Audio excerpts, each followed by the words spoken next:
बहुत समय पहले की बात है। भारत के एक प्राचीन राज्य में एक न्यायप्रिय राजा शासन करता था। उसका नाम अमरदीप था। राजा अमरदीप न केवल अपने वीरता के लिए प्रसिद्ध थे, बल्कि अपनी उदारता और प्रजा के प्रति स्नेह के लिए भी जाने जाते थे। उनके राज्य में हर व्यक्ति सुखी और संतुष्ट था और राज्य में हर तरफ खुशहाली का माहौल था। पड़ोस के राज्य में सुरेंद्र सेन नाम का एक व्यापारी था, जो कि राजा का मित्र था। व्यापार के क्षेत्र में उनकी सूझबूझ इतनी अच्छी थी कि खुद बादशाह भी उनकी तारीफ किए बिना नहीं रह पाते। एक बार सुरेंद्र ऐसे बीमार पड़े कि उन्हें उठने बैठने की भी ताक ना रही। कुछ हफ्तों से बीमार रहने के कारण उन्हें ऐसा लगने लगा था कि अब जल्दी ही भगवान के घर से उनको बुलावा आने वाला है। यही सोचकर उन्होंने अपने दोस्त के पास संदेश भेजा कि मुझे आपकी जरूरत है। संदेश मिलते ही महाराज अपने दोस्त से मिलने के लिए चल पड़े। अपने दोस्त की हवेली में पहुंचकर वह सीधे उनके कमरे में गए। फिर वह अपने दोस्त का हाथ थाम हुए बोले, मित्र, आप ठीक तो हो? कहिए, मैं आपकी क्या सेवा करूं? सुरेंद्र ने कहा, मेरे दोस्त, मेरी जिंदगी की शाम अब नजदीक आ गई है, मगर मैं अपने दिल पर बोझ लेते हुए इस दुनिया से नहीं जाना चाहता। महाराज अमरदीप बोले, ये दोस्त आपके कब काम आएगा? बोलो, मुझे क्या करना है? सुरेंद्र ने कहा, मेरी बेटी काफी छोटी थी, तभी उसकी मां ने दुनिया को अलविदा कह दिया। यह सोचकर कि इसे अपनी मां की कमी ज्यादा ना जाने, मैंने इसे बड़े लाड़ प्यार से पाला पोसा था। अब मुझे हर पल बस यही चिंता रहता है कि मेरे जाने के बाद इस नन्ही सी जान का क्या होगी। मैं चाहता हूं कि आप मेरी बच्ची तुलसी को अपना ले, फिर मैं भी सुकून से मर सकूंगा और इसका भविष्य भी बन जाएगा। मैं अपनी सारी धन दौलत आपके जिम्मे कर देना चाहता हूं, ताकि उम्र बढ़ने के बाद समझदार होने पर ही यह उसका उपयोग कर सके। आप मुझे वादा कीजिए कि मेरी आरजू पूरी करेंगे। महाराज ने उनका हाथ थाम कर कहा, दोस्त, मेरे रहते आपको चिंता करने की क्या जरूरत है? क्या तुलसी मेरी बेटी नहीं है? आज से आपकी बेटी हमारे साथ इस महल में राजकुमारी बनकर रहेगी।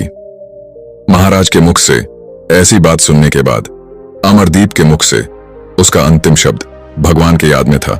इसके बाद वह भगवान को प्यारे हो गए। महाराज ने रोती हुई बच्ची के सिर पर हाथ रखा और उसे ढांढस बंधाया। कुछ दिनों के अंदर ही महाराज ने अपने दोस्त की जमीन और जायदाद के सारे कागजात दुरुस्त करवाकर तुलसी को अपने साथ ही राजमहल को ले आए। वहां रेशमी कपड़े, हीरे जवाहरात के आभूषणों को पहनने के बाद तुलसी एक खूबसूरत राजकुमारी तरह दिखने लगी। इसके बाद उसकी देखरेख के लिए एक बुद्धिमान और एक अनुभवी औरत को नियुक्त कर महाराज ने बोले, देखो, राजकुमारी को किसी तरह की कोई कमी ना होने पाए, इस बात का ध्यान रखना। अब तुम ही उसकी दोस्त हो और तुम मां भी। इस प्रकार महल में पलते बढ़ते तुलसी 19 साल की हो गई। महाराज ने सोचा, उम्र बढ़ने के साथ साथ तुलसी अब समझदार भी हो गई है, क्यों ना उसके हिस्से की दौलत में अपनी से कुछ और मिलाकर उसे सौंप दूं। और उन्होंने ऐसा ही किया। फिर अपने महल के पास ही उन्होंने उसके लिए एक छोटा सा खूबसूरत महल बनवाया। वह उस महल में राजकुमारी की तरह रहने लगी। महाराज ने उसे हर दूसरी सुविधा दे रखी थी। सेवक सेविका, द्वारपाल, सैनिक सभी नियुक्त किए गए थे। सचमुच राजकुमारी जितनी खूबसूरत थी, उतना ही खूबसूरत उसका महल भी था।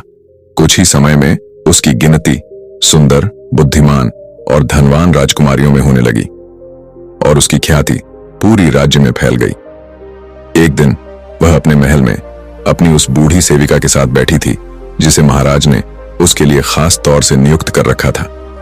तभी खिड़की के पास आने पर उसकी नजर गली से गुजरते हुए एक भिखारी पर गई। भिखारी को देखकर उसका दिल दया से भर गया। उसने सेविका से कहा, माताजी, गरीब और मजबूर लोग भी तो इंसान ही हैं, और एक इंसान ही इंसान के काम आता है। मेरी सारी संपत्ति ऐसे ऐसे गरीब दुखियों की जिंदगी सुधारने के काम आ जाए, इससे बढ़कर खुशी मेरे लिए भला और क्या हो सकती है? सेविका ने कहा, बेटी, तुम्हारी सचमुच बहुत बड़ा दिल है, मगर अब तुम्हारा उन जिम्मेदारियों को निभाने का भी वक्त आ चला है, जिन्हें पूरा करने के लिए ही एक औरत का जन्म होता है। राजकुमारी ने कहा, माताजी कहिए तो कौन सी जिम्मेदारी निभानी है मुझे? सेविका बोली, बेटी तुम सयानी हो गई हो, अब वक्त आ चला है कि तुम अपना घर बार बसा लो। अचानक शादी की बात सुनकर राजकुमारी की नजरें नीचे झुक गईं और वह शर्माती हुई बोली, माताजी आपकी सूझबूझ की तो महाराज भी तारीफ करते हैं। आपके प्यार और मेहनत की बदौलत ही आज मैं इतनी बड़ी हुई हूं, पर मुझे शादी के नाम से बड़ा डर लगती है। मैं यह कैसे जान सकूंगी कि जिसके साथ मुझे जिंदगी गुजारनी है वह मुझे प्यार करेगा भी या नहीं। मैं तो अपने जीवन की डोर बस उसी आदमी के साथ बांधना चाहती हूं जो मुझे दिल से प्यार करे। माताजी, मुझे वैसा रिश्ता हरगिज पसंद नहीं जो सिर्फ मेरी खूबसूरती और संपत्ति से खींचा चला आए। सेविका बोली, अच्छा, तुम्हें अच्छे दिल वाले किसी सच्चे साथी की तलाश है, फिर तो तुम्हें अपनी शादी के लिए कुछ शर्त रखनी चाहिए। जो भी तुम्हारी शर्तों को पूरा करेगा वह तुम्हारे इम्तिहान में सफल होगा। फिर तुम्हें अपने लायक पति भी मिल जाएगा जो हर कदम पर तुम्हारी साथ दे। यह सुनकर तुलसी का चेहरा खेल उठा। वह बोली, पर मुझे किस तरह की शर्तें रखनी चाहिए? सेविका बोली, बेटी शादी की चाह लेकर आए हुए लोगों के सामने तुम यह 7 पहेलियां रखना। पहली पहेली है, एक बार देखा है फिर देखने की इच्छा है। दूसरी पहेली, नेकी कर दरिया में डाल। तीसरी पहेली, बुरा का नतीजा बुरा ही होता है। चौथी पहेली है, सच बोलना ही अच्छा है। पांचवी पहेली है, बोलने वाला पर्वत। छठी पहेली है, बत्ता के अंडे के आकार वाला मोती। शर्त सुनकर राजकुमारी बोली, वाह क्या खूब पहेलियां हैं, पर माताजी अब यह भी तो आपको ही बताना होगा कि मैं इन्हें सबके सामने रखूंगी कैसे। वह बोली, बेटी बेहतर तो यह होगा कि तुम अपने महल की दीवार पर ही सारी पहेलियां लिखवा दो। साथ ही साथ यह भी लिखवा देना, जिसे भी मेरी शादी की सभी शर्तें मंजूर ना हो वह महल के अंदर ना आए। इस प्रकार मन में शादी की आस लिए बहुत से लोग तो आए, मगर उनमें से कोई भी इतना हिम्मती ना निकला जिसे राजकुमारी की सभी शर्तें मंजूर हों।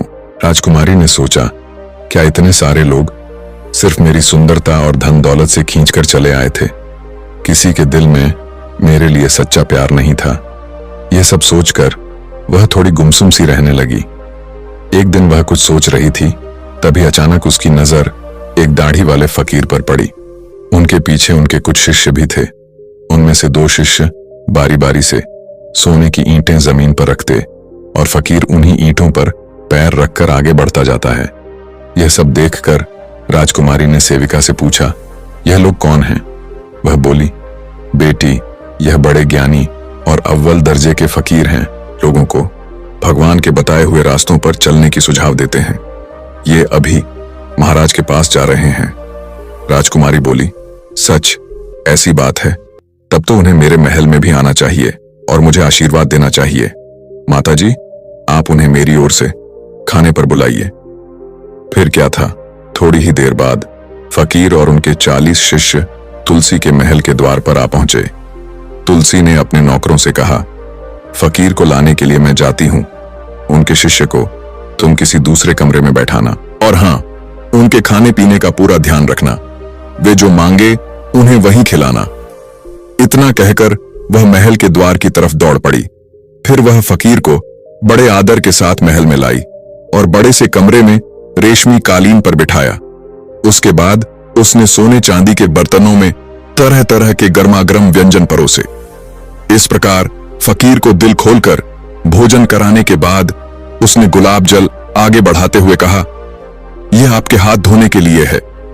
यह सब देखकर फकीर बड़े खुश हुए और बोले, बेटी तुम्हारी खातिरदारी से तो हम बहुत प्रसन्न हो गए, मगर अब मुझे इजाजत दो। भगवान तुम पर हमेशा मेहरबान रहे। इतना कहकर फकीर वहां से जाने के लिए उठ गया। यह देखकर राजकुमारी उन्हें थोड़ी देर और रोकने के लिए विनती करने लगी। उसने यह भी कहा कि उन जैसे फकीर के वहां आने से उसकी इज्जत बढ़ी है। फकीर बोले, बेटी मुझे अब और ना रोको। मैं एक फकीर हूं और एक फकीर को इन शाही सुख सुविधाओं से दूर ही रहना चाहिए। वह बोली, ठीक है, मगर मुझे इतना तो हक है कि मैं आपको अपनी तरफ से हीरे सोने चांदी के रूप में कुछ तोहफे दे सकूं। मेहरबानी करके आप इन्हें तो ले लें। फकीर बोला, बेटी फकीर को इन भौतिक चीजों से क्या काम। उसकी जीवन पर तो हर वक्त बांस भगवान का ही नाम रहता है। उसके दिल में बस भगवान ही समाया रहता है। राजकुमारी ने उनसे कहा, ठीक है, अब मैं आपको और तंग नहीं करूंगी, मगर इतना वादा तो करते जाइए कि आप यहां दोबारा आएंगे। फकीर बोला, बेटी मैं जरूर आऊंगा। इतना कहकर फकीर अपने शिष्य के साथ महल से बाहर निकल पड़े। उनके जाने पर राजकुमारी ने सेविका से कहा, ऐसे पहुंचे हुए फकीर के आने से हमारे महल की रौनक बढ़ गई है। सचमुच हम बड़े नसीब वाले हैं। इस प्रकार दोनों आपस में बातचीत करके काफी खुश थे, मगर सच बात तो यह थी कि वह फकीर नहीं बल्कि एक शातिर लुटेरा था। वह फकीर का वेश बनाकर अपने दल के साथ दिन में धनवान के घरों में जाता था और पूरा भेद लेने के बाद रात को उन्हीं घरों में लूटपाट करता था। फकीर और उसके शिष्य के जाने के बाद पूरा महल अस्त व्यस्त हो गया था। नौकर चाकर ने काफी मेहनत मशक्कत करके कमरों को साफ किया और एक एक चीज को ठीक से रखा। साफ सफाई करने के बाद वे सब काफी थक गए थे। इस कारण वे सभी बिस्तर पर जाते ही गहरी नींद में सो गए। उधर फकीर की खातिरदारी करते करते राजकुमारी और उनकी सेविका भी थक चुकी थी, इसलिए दोनों सोने चली गईं। इसका लाभ उठाते हुए रात बीतने पर फकीर और उसके आदमी लूटपाट करने की नीयत से आहिस्ते आहिस्ते महल में घुस गए। फिर उन्होंने हीरे की गहने आदि सभी कीमती चीजें बटोर लीं। अब वे कुछ देर में वहां से चलने ही वाले थे कि शोरगुल सुनकर नौकरों की नींद खुल गई और वे लुटेरों को पकड़ने के लिए उनकी तरफ दौड़ पड़े। उसी समय राजकुमारी और उसकी सेविका की नींद भी टूट गई। अधिक तादाद में और हथियारों से लैस होने के कारण लुटेरों ने सभी नौकरों को जख्मी कर दिया और वे गहने लेकर भागने में कामयाब हो गए। मगर राजकुमारी ने लुटेरों के सरदार को पहचान लिया था। वह जान चुकी थी कि लुटेरे कोई और नहीं बल्कि फकीर और उसके शिष्य ही थे। फिर भी वह रात भर खुद को कोसती रही, मैं कितनी भोली थी कि बहुरूपी फकीर की झूठी बातों में आ गई। क्या एक इंसान भी इस तरह किसी के विश्वास से खेल सकता है। सुबह होते ही राजकुमारी ने महाराज के पास जाकर उन्हें कल की सारी घटना सुनाई। फिर उसने कहा, उस ठग फकीर ने ऐसा करके सचमुच बहुत बड़ा अपराध किया है, उसे इसकी सजा जरूर मिलनी चाहिए। फकीर के बारे में ऐसी बात सुनकर महाराज बड़े गुस्से में आ गए और बोले, चुप रहो, तुम्हें पता है तुम किसके बारे में और क्या कह रही हो, और वह भी मेरे सामने। कम से कम फकीर और लुटेरे में तो फर्क करना सीखो। जमाना बीत गया मुझे उनकी मुरीदी करते हुए, और आज तुम उन पर ऐसा इल्जाम लगा रही हो। राजकुमारी ने कहा, नहीं नहीं, मैं किसी पर यूं ही इल्जाम नहीं लगाती, पर मैंने जो कुछ अपनी आंखों से देखा है उसे कैसे झुठला दूं। यह सुनकर महाराज आग बबूला होकर बोले, एक फकीर पर झूठा इल्जाम लगाकर तुमने अपराध किया है और इसके लिए तुम्हें माफी नहीं जाएगा। उसी समय महाराज ने अपने सिपाही को बुलाकर कहा, इस मुजरिम को ले जाकर इतने पत्थर मारो कि इसे जिंदगी से ही छुटकारा मिल जाए। महाराज के इस आदेश को सुनते ही दासी महाराज से बोले, महाराज राजकुमारी को माफ कर दीजिए। मेहरबानी करके अपने दोस्त के इंतकाल से पहले उन्हें दिए गए वादे तो याद कीजिए। उनके गुजरने के बाद उनकी जगह आपने ही तो ली है। फिर क्या कोई वालिद अपनी ही औलाद को इतनी सख्त सजा दे सकता है। नहीं नहीं महाराज, भगवान के लिए ऐसा ना कीजिए। सजा ही देनी है तो उन्हें हर ऐशो आराम से बेदखल कर देश से निकाला दे दीजिए। महाराज ने थोड़ी देर सोचा, फिर कहा, ठीक है, राजकुमारी को उसकी दौलत से बेदखल कर हमारे मुल्क की सरहद के पास ले जाकर छोड़ दिया जाए, ताकि सारे उम्र वो मुझे अपनी सूरत न दिखा सके। महाराज की आज्ञा पाते ही उनके सिपाहियों ने राजकुमारी और उनकी सेविका को जंगलों में काफी अंदर जाकर छोड़ दिया। उन दोनों ने किसी तरह खूंखार जानवरों से बचते बचाते दिन तो काट लिया, मगर शाम ढलते ही छोटे बड़े तरह तरह के जंगली जानवरों की डरावनी आवाजों को सुनकर राजकुमारी का कलेजा कांप उठा। सेविका ने कहा, बेटी हिम्मत ना हारो। वह बोली, माताजी, मेरे नसीब में यह भी लिखा होगा ऐसा मैंने कभी ख्वाब में भी नहीं सोचा था। तरह तरह की जानवरों की आवाजें सुनकर खुद को बचाने के लिए इधर उधर दौड़कर दोनों काफी थक गई। अंतिम क्षण में हार कर वे एक पेड़ के नीचे बैठ गई। सेविका ने कहा, बेटी तुम कुछ देर यहीं लेट जाओ, मैं जगाकर तुम्हारी रखवाली करूंगी। पेड़ के नीचे लेटते ही राजकुमारी को नींद आ गई। तभी सफेद दाढ़ी वाला एक उम्रदराज आदमी सपने में आकर बोला, बेटी बेशक तुम्हें कांटों भरी राहों से होकर गुजरना है, फिर भी अपने दिल को साफ रखते हुए तुम्हें आगे बढ़ते जाना होगा। बस थोड़ा सब्र करो, तुम्हारे दिन फिरने वाले हैं, खुशियां तुम्हारे द्वार पर दस्तक दे रही हैं। वह बोली, क्या मेरे बीते हुए दिन फिर से लौट आएंगे? बूढ़ा आदमी बोला, बेटी मेरी बातें झूठी हो ही नहीं सकता। इसी पेड़ के नीचे की मिट्टी खोदने पर तुम्हें एक खजाना प्राप्त होगा और वह खजाना 7 राजाओं के खजनों के बराबर होगा। इतना सुनते ही राजकुमारी की नींद खुल गई और उसने सपने की सारी बात सेविका को कह सुनाई।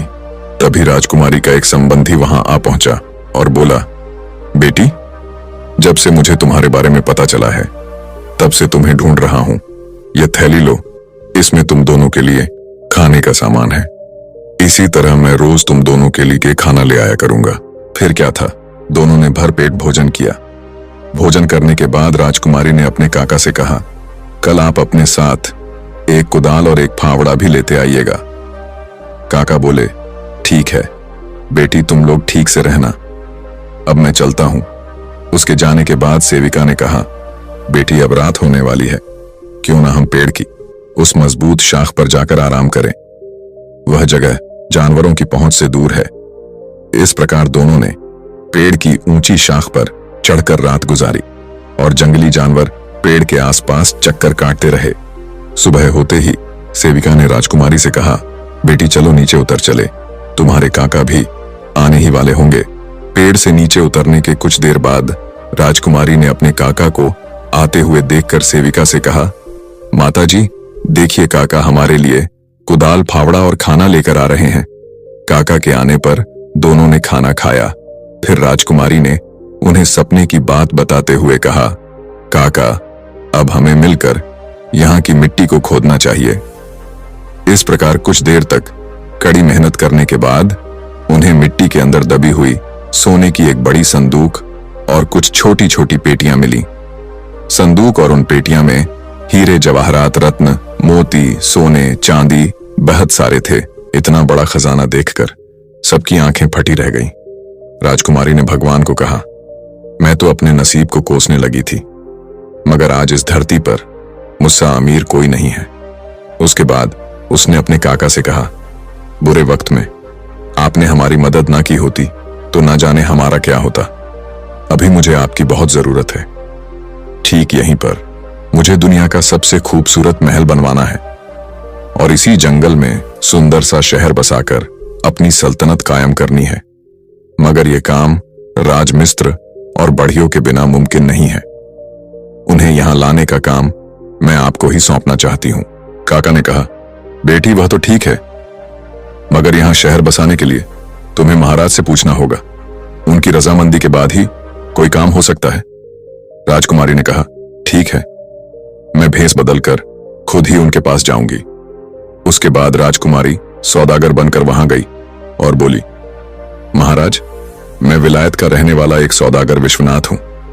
मैं यहां पहली बार आया हूं, मगर यहां की आबोहवा और खूबसूरती देखकर मेरा दिल यहां से जाने को नहीं करता।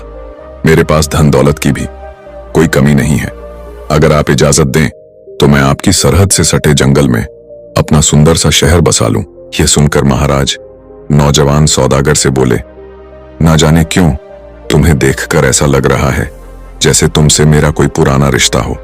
जाओ, तुम अपना महल बनाकर रहो, तुम्हें स्वीकृति दिया जाता है। और हां, मेरा शाही खजाना इस काम में तुम्हारा मददगार साबित हो सकता है। जब भी जरूरत पड़े बेशौक चले आना। राजकुमारी ने कहा, महाराज अभी तक तो मैंने बस लोगों से ही सुना था, पर आज मैंने खुद भी देख लिया कि आप कितने दरिया दिल इंसान हैं। मैं बस एक ही मकसद से यहां आया था और वह मकसद आपने पूरा कर दिया। अब मुझे जाने की इजाजत दें ताकि मैं अपने काम में लग सकूं। पर हाँ, मेरे काम के लिए मुझे आपके शाही कारीगरों की जरूरत होगी। महाराज ने कहा, हाँ हाँ, क्यों नहीं, हमारा पूरा मुल्क तुम्हारे साथ है। राजकुमारी ने पूरे जोर शोर से जंगल में शहर बनवाने का काम शुरू करवाया। इस तरह कम ही समय में एक खूबसूरत शहर बनकर तैयार हो गया। शहर के बीचों बीच राजकुमारी के लिए एक सुंदर सा नक्काशदा संगमरमर का महल बनाया गया। सड़कों की दोनों तरफ ऊंचे ऊंचे पेड़ लगाए गए थे। पूरे शहर में मुसाफिर खानों की कोई कमी न थी। ढेर सारे अच्छे अच्छे मकान भी बनाए गए ताकि लोगों को यहाँ बसने में कोई खर्च ना उठाना पड़े। इतना ही नहीं, अन्य बुनियादी जरूरतों के लिए अलग से रुपए दिए जाने की घोषणा भी की गई थी। सचमुच राजकुमारी का शहर लाजवाब ही नहीं, बेमिसाल भी था। इस तरह जंगल में बसे हुए नए शहर में हुस्न बानो का राज कायम हुआ। धीरे धीरे पूरा शहर आबाद होने लगा। तभी एक दिन राजकुमारी राजा के महल में पहुंची। उस वक्त महाराज को कहीं जाने की हड़बड़ी थी। राजा बोले, बेटे, मैं एक फकीर बाबा का मुरीद हूं और अभी मुझे उन्हीं के पास जाना है। सौदागर विश्वनाथ बोला, अगर आप कहे तो मैं भी आपके साथ चलूं। वो बोले, अरे ये तो और भी अच्छा होगा। फिर क्या था, दोनों साथ साथ फकीर के पास जा पहुंचे। फकीर कोई और नहीं बल्कि वही आदमी था जिसके कारण राजकुमारी को उसके देश से बाहर निकाला गया था। वहां से लौटते समय सौदागर विश्वनाथ ने महाराज से गुजारिश की, महाराज, ऐसे फकीर बाबा की मेहमान नवाजी मेरी किस्मत में शायद ही लिखी हो, क्योंकि मेरा शहर तो यहां से बहुत दूर है। अगर आपकी इजाजत हो तो महाराज, मैंने सुना है कि आपके महल के पास ही किसी राजकुमारी का एक छोटा सा महल भी है।